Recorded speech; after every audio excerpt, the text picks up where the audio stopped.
نحمده ونصلي على رسوله الكريم اما بعد فاعوذ بالله من الشيطان الرجيم بسم الله الرحمن الرحيم وأن لو استقاموا على الطريقة لأسقيناهم ماء غدقا پارہ 29 سورہ جن رکوع 1 آیت نمبر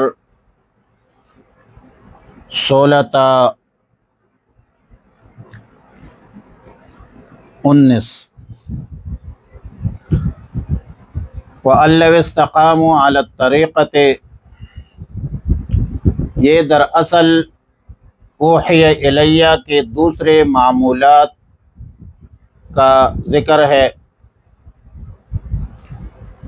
رسول اللہ صلی اللہ علیہ وسلم نے فرمایا کہ مجھے ان مضامین کی بھی وحی ہوئی ہے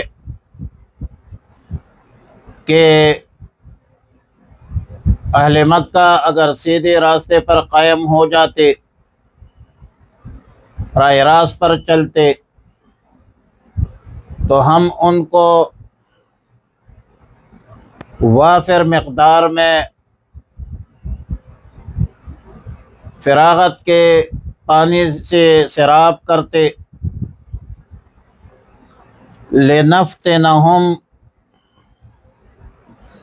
لنفتنہم فیہ، تاکہ اس میں ان کا امتحان لے، بایمانہ کہ یہ اہل مکہ شکر ادا کرتے ہیں یا ناشکری کرتے ہیں، اطاعت کرتے ہیں یا بغاوت کرتے ہیں، فرمان برداری کرتے ہیں یا نافرمانی کرتے ہیں۔ اور مطلب یہ ہے کہ اگر یہ مشرکین منکرین کفر شرک کا ارتکاب نہ کرتے، جس کی مذمت جنات کے کلام کے ضمن میں آ چکی ہے، تو ان اہل مکہ پر قحط مسلط نہ ہوتا، مگر ان اہل مکہ نے ایمان سے اعراض کیا، اطاعت خداوندی سے اعراض کیا، رسول اللہ صلی اللہ علیہ وسلم کے اتباع سے اعراض کیا، اسی لیے قحط میں مبتلا ہو گئی۔ اب ظاہر ہے کہ کفر کی عقوبت اہل مکہ تک مخصوص نہیں ہے اور صرف ان کی تخصیص نہیں ہے، بلکہ ایک ضابطہ بتایا اللہ تعالی نے کہ وَمَن يُعْرِضْ عَن ذِكْرِ رَبِّهِ يَسْلُكْهُ عَذَابًا صَعَدًا، جو شخص اپنے پروردگار کی یاد سے، ایمان سے، طاعت سے روگردانی کرے گا، اللہ تعالیٰ اس کو سخت عذاب میں داخل کرے گا۔ اور ظاہر ہے کہ وَمَنْ أَعْرَضَ عَنْ ذِكْرِي فَإِنَّ لَهُ مَعِيشَةً ضَنْكًا وَنَحْشُرُهُمْ يَوْمَ الْقِيَامَةِ أَعْمَى، ذکر سے مراد قرآن کریم ہے۔ قرآن کریم سے اعراض معیشت کی تنگ دستی، تنگی اور آخرت کا عذاب الگ، تو جو قرآن و سنت سے، اللہ کے احکامات اور رسول اللہ صلی اللہ علیہ وسلم کی تعلیمات سے اعراض کرتے ہیں، روگردانی کرتے ہیں، منہ پھیرتے ہیں، تو دنیا میں اس کا عذاب الگ ہے اور آخرت کا عذاب الگ ہے۔ وحی شدہ مضامین میں ایک مضمون یہ بھی ہے کہ وَأَنَّ الْمَسَاجِدَ لِلَّهِ فَلَا تَدْعُوا مَعَ اللَّهِ أَحَدًا، مساجد یا تو مسجد کی جمع ہے، اور بئی مقام مسجد کا معروف و مشہور معنی لیا جا سکتا ہے، یعنی وہ عبادت گاہ ہے جو نماز کے لیے وقف کی جاتی ہے، جس کو مسجد کہا جاتا ہے، اور مسجد کی تعمیر آخرت کا توشہ ہے۔ من بنا للہ مسجدا بنى اللہ لہ بیتا فی الجنہ، مسجد کی اپنی ایک حرمت ہے، عزت ہے، شاعر اللہ میں داخل ہے۔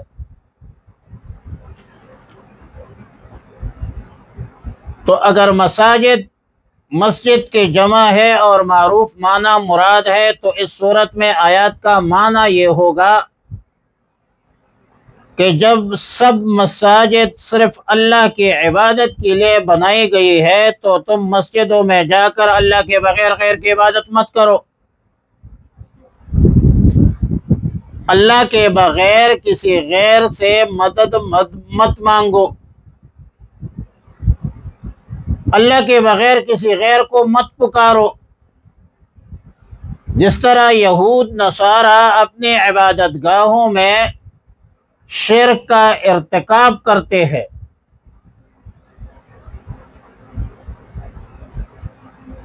لہذا مساجد کو عقائد فاسدہ، باطلہ اور اعمال سیئہ سے پاک رکھو۔ اور یہ امت مسلمہ کو ترغیب بھی ہے، یہود نصارہ کے نقش قدم پر مت چلو۔ اللہ کی توحید، وحدانیت، رسالت، ختم نبوت، بعث بعد الموت پر اعتقاد اور اذعان رکھو، اعمال سے مساجد کو آباد کرو، اور یہ بھی ہو سکتا ہے کہ مسجد کے بفتح الجیم کی جمع ہو، مصدر میمی ہے، بمعنی سجدہ کرنا، جیسا کہ منطق مصدر میمی ہے، جے نطق، جب زمان ہو، مکان ہو۔ تو آیات کا معنی اور مفہوم یہ ہوگا کہ سب سجدے صرف اور صرف اللہ کے لیے مخصوص ہے، اللہ کے بغیر کسی غیر کو سجدہ مت کرو، نہ زندوں کو سجدہ کرو اور نہ مردوں کو سجدہ کرو، نہ قبروں کو سجدہ کرو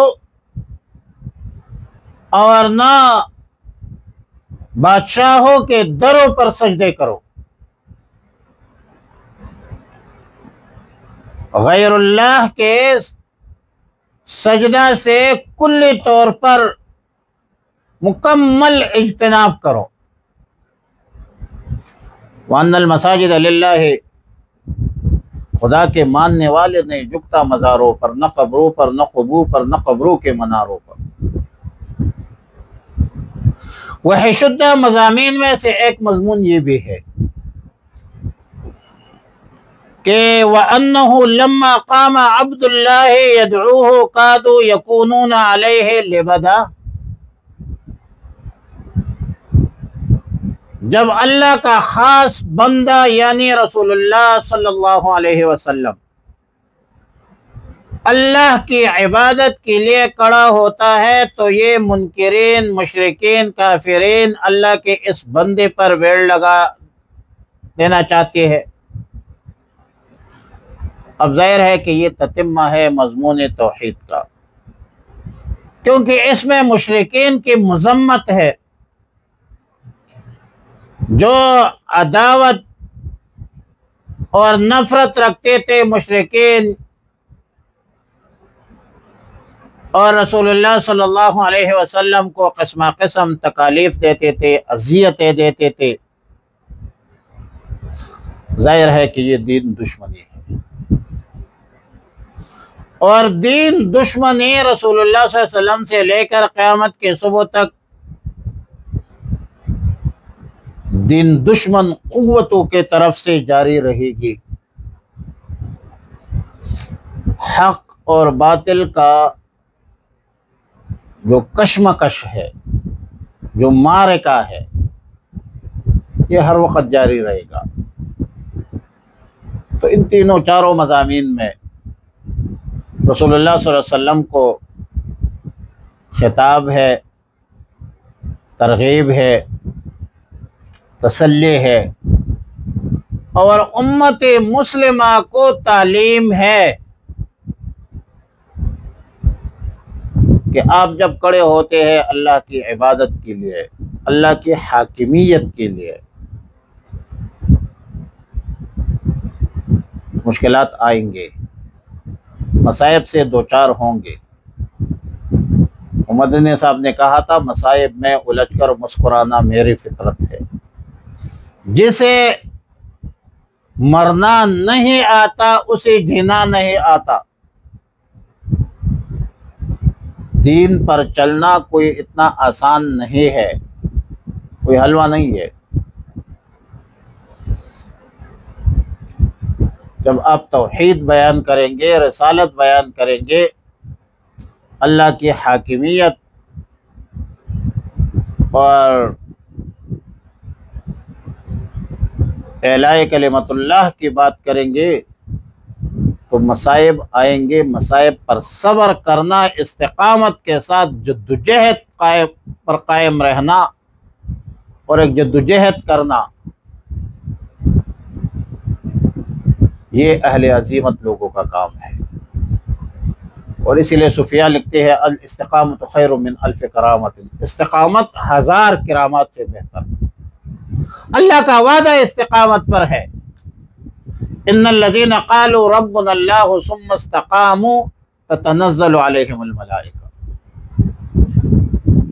سورہ ہود میں رسول ہے کہ فاستقم کما امرت۔ رسول اللہ صلی اللہ علیہ وسلم فرمایا کرتے تھے شیبتنی ہود، سورہ ہود نے مجھے بوڑھا کیا۔ کیا ہے سورہ ہود میں؟ استقامت اختیار کرو۔ تو جب آپ دین کا کام کریں گے، دینداری اختیار کریں گے، ظالموں، جابروں، سرمایداروں، جاگیرداروں کے سامنے کھڑے ہوں گے، اللہ کی توحید بیان کریں گے، رسول اللہ مبارک صلی اللہ علیہ وسلم کی رسالت اور سنتیں بیان کریں گے، بہت سارے رسوم، شرکیات، بدعات، سرمایدار، جاگیردار کھڑے ہو جائیں گے آپ کے خلاف کھڑے ہوں گے۔ لیکن آپ کے اندر اگر اللہ کا خوف ہے، آپ کے عقائد و نظریات میں استحکام ہے، مضبوطی ہے، اور آپ اللہ کی رضا کے لیے یہ کر رہے ہیں، تو کامیابی آپ کی مقدر ہے۔ انشاءاللہ کامیابی ملے گی آپ کو، اور یہ اللہ کا وعدہ ہے۔ وَأَن لَوْ اسْتَقَامُوا عَلَى الطَّرِيقَةِ، اور یہ کہ اگر وہ یہ قائم رہتے علی الطریقۃ، سیدھے راستے پر، علی الطریقۃ، علی صراط المستقیم، لَأَسْقَيْنَاهُمْ، تو ہم انہیں پلاتے، ماءً غدقا، وافر پانی وافر مقدار میں، لِنَفْتِنَهُمْ، تاکہ ہم آزمائے، فیہ، اس میں، وَمَن یُعْرِضْ عَن ذِکْرِ رَبِّهِ، اور جو کوئی اعراض کرے گا، منہ موڑے گا، عن ذکر ربہ، اپنے رب کے ذکر سے، یسلکہ، یدخلہ، داخل کرے گا، عذابا صعدا، عذابا شدیدا، سخت عذاب ہے۔ وَأَنَّ الْمَسَاجِدَ لِلَّهِ، اور یہ کہ مسجد اللہ کے لیے ہے، فَلَا تَدْعُوا، تم مت پکارو، مع اللہ، اللہ کے ساتھ، احدن، کسی کو بھی، نہ زندوں کو نہ مردوں کو۔ وَأَنَّهُ لَمَّا قَامَ عَبْدُ اللَّهِ، اور یہ کہ جب کھڑا ہوا اللہ کا بندہ، یدعوہ، کہ اس کو پکارے، کادو، تو قریب تھا، یکونون علیہ لبدا، تو یہ جنات اس کے گرد قرآن سننے کے لیے گویا لپٹنے لگے اور اکٹھے ہونے لگے، حلقہ بنا کر جمع ہونے لگے۔ اللہم ربنا تقبل منا انک انت السمیع العلیم وتب علینا یا مولانا انک انت التواب الرحیم۔ اللہم احسن عاقبتنا فی الامور کلها واجرنا من خزي الدنیا وعذاب الآخرة۔ اللہم وفقنا لما تحب وترضى۔